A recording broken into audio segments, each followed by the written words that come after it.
श्रीमद्भागवत महापुराण अथ 9वां अध्याय युधिष्ठिर आदि का भीष्म के पास जाना और भगवान श्री कृष्ण की स्तुति करते हुए भीष्म जी का प्राण त्याग करना। सूत जी कहते हैं, इस प्रकार राजा युधिष्ठिर प्रजाद्रोह से भयभीत हो गए। फिर सब धर्मों का ज्ञान प्राप्त करने की इच्छा से उन्होंने कुरुक्षेत्र की यात्रा की, जहाँ भीष्म पितामह सरसैया पर पड़े हुए थे। सौनकादि ऋषियों उस समय उन सब भाइयों ने स्वर्ण जटित रथों पर, जिनसे अच्छे अच्छे घोड़े जुते हुए थे, सवार होकर अपने भाई युधिष्ठिर का अनुगमन किया। उनके साथ व्यास, धौम्य आदि ब्राह्मण भी थे। शौनक जी अर्जुन के साथ भगवान श्री कृष्ण भी रथ पर चढ़कर चले। उन सब भाइयों के साथ महाराज युधिष्ठिर की ऐसी शोभा हुई मानो यक्षों से गिरे हुए स्वयं कुबेर ही जा रहे हों। अपने अनुचरों और भगवान श्री कृष्ण के साथ वहां जाकर पांडवों ने देखा कि भीष्म पितामह स्वर्ग से गिरे हुए देवता के समान पृथ्वी पर पड़े हुए हैं। उन लोगों ने उन्हें नमस्कार किया। शौनक जी उसी समय भरतवंशियों के गौरव रूप भीष्म पितामह को देखने के लिए सभी ब्राह्मणर्षि, देवर्षि और राजर्षि वहां आए। पर्वत, नारद, धौम्य, व्यास, बृहदश्च, भरद्वाज शिष्यों के साथ परशुराम जी, वशिष्ठ, इंद्र, प्रमद, नित्य, ग्रतमद, असित, कच्छीवान, गौतम, अत्रि, विश्वामित्र, सुदर्शन तथा और भी सुखदेव आदि शुद्ध हृदय महात्मा गण और शिष्यों के सहित कश्यप, अंगिरा पुत्र, बृहस्पति आदि मुनिगण भी वहां पधारे। भीष्म पितामह धर्म को और देश काल के विभाग को कहाँ किस समय क्या करना चाहिए इस बात को जानते थे। उन्होंने उन बड़भागी ऋषियों को सम्मिलित हुआ देखकर उनका यथा योग्य सत्कार किया। वे भगवान श्री कृष्ण का प्रभाव भी जानते थे, अतः उन्होंने अपनी लीला से मनुष्य का वेश धारण करके वहां बैठे हुए तथा जगदीश्वर के रूप में हृदय में विराजमान भगवान श्री कृष्ण की बाहर तथा भीतर दोनों जगह पूजा की। पांडव बड़े विनम्र और प्रेम के साथ भीष्म पितामह के पास बैठ गए। उन्हें देखकर भीष्म पितामह की आंखें आंसुओं से भर गईं। उन्होंने उनसे कहा, धर्मपुत्रों, हाय हाय, यह बड़े कष्ट और अन्याय की बात है कि तुम लोगों को ब्राह्मण धर्म और भगवान के आश्रित रहने पर भी इतने कष्ट के साथ जीना पड़ा, जिसके तुम कदापि योग्य नहीं थे। अतिरथी पांडु की मृत्यु के समय तुम्हारी अवस्था बहुत छोटी थी। उन दिनों तुम लोगों के लिए कुंती रानी को और साथ साथ तुम्हें भी बार बार बहुत से कष्ट झेलने पड़े। जिस प्रकार बादल वायु के बस में रहते हैं, वैसे ही लोकपालों के सहित सारा संसार काल भगवान के अधीन है। मैं समझता हूँ कि तुम लोगों के जीवन में ये जो अप्रिय घटनाएं घटित हुई हैं, वे सब उन्हीं की लीला है।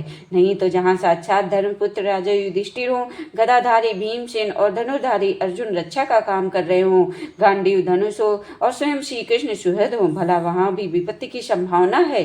ये काल रूप श्री कृष्ण कब क्या करना चाहते हैं, इस बात को कभी कोई नहीं जानता। बड़े बड़े ज्ञानी भी इसे जानने की इच्छा करके मोहित हो जाते हैं। युधिष्ठिर, संसार की ये सब घटनाएं ईश्वर इच्छा से अधीन हैं। उन्हीं की अनुसरण करके तुम इस अनाथ प्रजा का पालन करो, क्योंकि अब तुम्हें इनके स्वामी और इसके पालन करने में समर्थ हो। ये श्री कृष्ण साक्षात भगवान हैं। ये सबके आदि कारण और परम पुरुष नारायण हैं। अपनी माया से लोगों को मोहित करते हुए ये यदुवंशियों में छिपकर लीला कर रहे हैं। इनका प्रभाव अत्यंत गूढ़ और रहस्यमय है। युधिष्ठिर, उसे भगवान शंकर, देवर्षि नारद और स्वयं भगवान कपिल ही जानते हैं, जिन्हें तुम अपना मेरा भाई, प्रिय मित्र और सबसे बड़ा हितु मानते हो, तथा जिन्हें तुमने प्रेमवश अपना मंत्री, दूत और सारथी तक बनाने में संकोच नहीं किया। वे स्वयं परमात्मा हैं। इन सर्वात्मा, समदर्शी, अद्वितीय, अहंकार रहित और निष्पाप परमात्मा में उन नीचे ऊंचे कार्यों के कारण कभी किसी प्रकार की विषमता नहीं होती।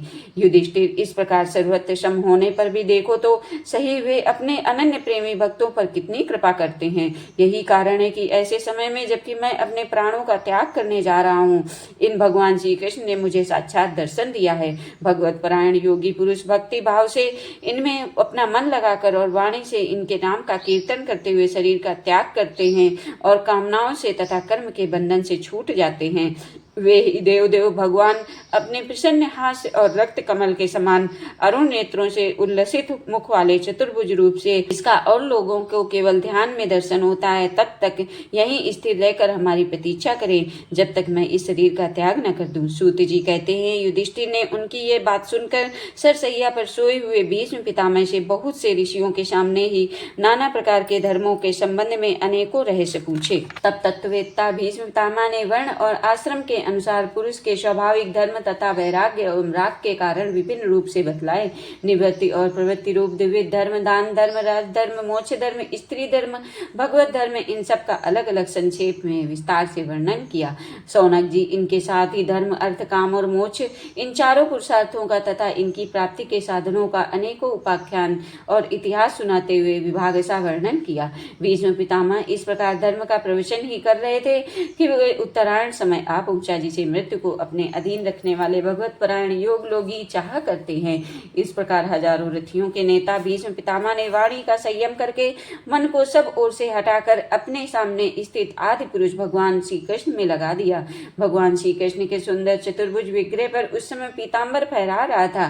भीष्म जी की आंखें उसी पर एकटक लग गईं। उनको शस्त्रों की चोट से जो पीड़ा हो रही थी वह तो भगवान के दर्शन मात्र से ही तुरंत दूर हो गई तथा भगवान की विशुद्ध धारणा से उनके जो कुछ अशुभ शेष थे वे सभी नष्ट हो गए। अब शरीर छोड़ने के समय उन्होंने अपनी समस्त इंद्रियों के वृत्ति विलास को रोक दिया और बड़े प्रेम से भगवान की स्तुति की। भीष्म जी ने कहा, अब मृत्यु के समय मैं अपनी यह बुद्धि जो अनेक प्रकार के साधनों का अनुष्ठान करने से अत्यंत शुद्ध एवं कामना रहित हो गई थी, यदुवंश शिरोमणि अनंत भगवान श्री कृष्ण के चरणों में समर्पित करता हूँ, जो सदा सर्वदा अपने आनंदमय स्वरूप में स्थित रहते हुए ही कभी विहार करने की लीला करने की इच्छा से प्रकृति को स्वीकार कर लेते हैं, जिससे सृष्टि परंपरा चलती है, जिनका शरीर त्रिभुवन सुंदर एवं श्याम तमाल के समान सांवला है, जिस पर सूर्य रश्मियों के समान श्रेष्ठ पीताम्बर लहराता रहता है और कमल सदस्य मुख पर गुंगलारी अलके लटकती रहती हैं। उन अर्जुन सखा श्री कृष्ण में मेरी निष्कपट प्रीत हो।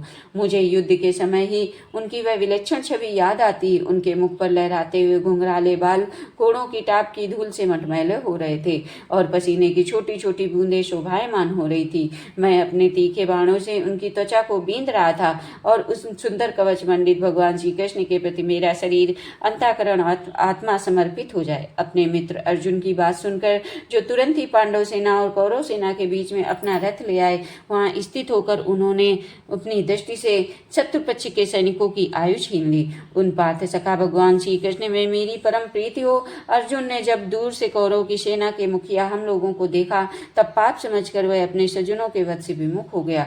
उस समय जिन्होंने गीता के रूप में आत्मविद्या का उपदेश करके उसके सामयिक ज्ञान का नाश कर दिया, उन परम पुरुष भगवान श्री कृष्ण के चरणों में मेरी प्रीति बनी रहे। मैंने प्रतिज्ञा कर ली थी कि मैं श्री कृष्ण को शस्त्र ग्रहण कराकर छोड़ूंगा। उसे सत्य एवं ऊंची करने के लिए उन्होंने अपनी शस्त्र ग्रहण न करने की प्रतिज्ञा तोड़ दी। उस समय वे रथ से नीचे कूद पड़े और सिंह जैसे हाथी को मारने के लिए उस पर टूट पड़ता है, वैसे ही रथ का पहिया लेकर मुझ पर झपट पड़े। उस समय वे इतने वेग से दौड़े कि उनके कंधे का दुपट्टा गिर गया और पृथ्वी कांपने लगी। मुझ आतताई ने तीखे बाण मार मार कर उनके शरीर का कवच तोड़ डाला, जिससे सारा शरीर लहूलुहान हो रहा था।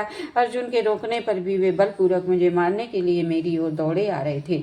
वे ही भगवान श्री कृष्ण जो ऐसा करते हुए भी मेरे प्रति अनुग्रह और भक्त वत्सलता से प्रतिपूर्ण थे, मेरी एकमात्र गति हो, आश्रय हो। अर्जुन के रथ की रक्षा से प्रसावधान जिन श्री कृष्ण के बाएं हाथ में घोड़ों की राज थी और दाहिने हाथ में चाबुक, इन दोनों की शोभा से उस समय जिनकी अपूर्व छवि बन गई थी तथा महाभारत युद्ध में मरने वाले वीर जिनकी इस छवि का दर्शन करते रहने के कारण सारूप्य मोक्ष को प्राप्त हो गए, उन्हीं पार्थसारथी भगवान श्री कृष्ण में मुझ मरणासन्न की परम प्रीति हो।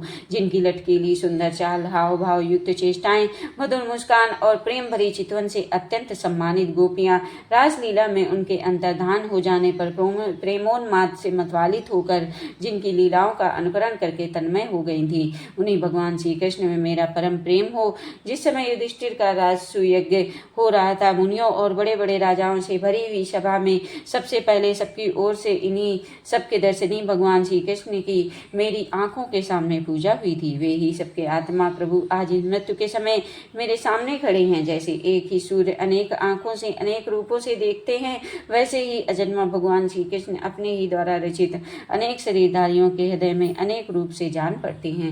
वास्तव में तो वे एक और सबके हृदय में विराजमान है ही।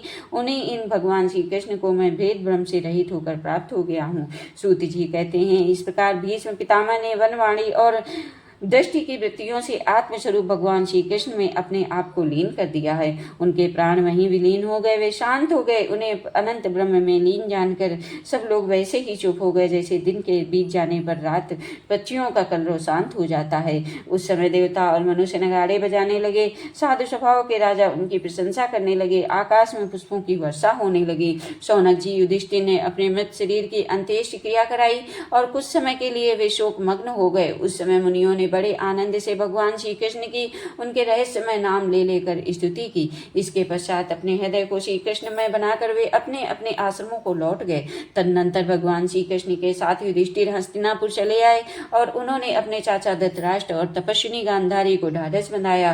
फिर धृतराष्ट्र की आज्ञा भगवान श्री कृष्ण की अनुमति से समर्थ राजा युधिष्ठिर अपने वंश परंपरागत साम्राज्य का धर्म पूर्वक शासन करने लगे। इति श्रीमद्भागवते महापुराणे पारमहंस साहित्यायां प्रथम स्कंदे युधिष्ठिर राज्य प्रलंबो नाम 9वां अध्याय समाप्त। बोलो श्री कृष्ण भगवान की जय।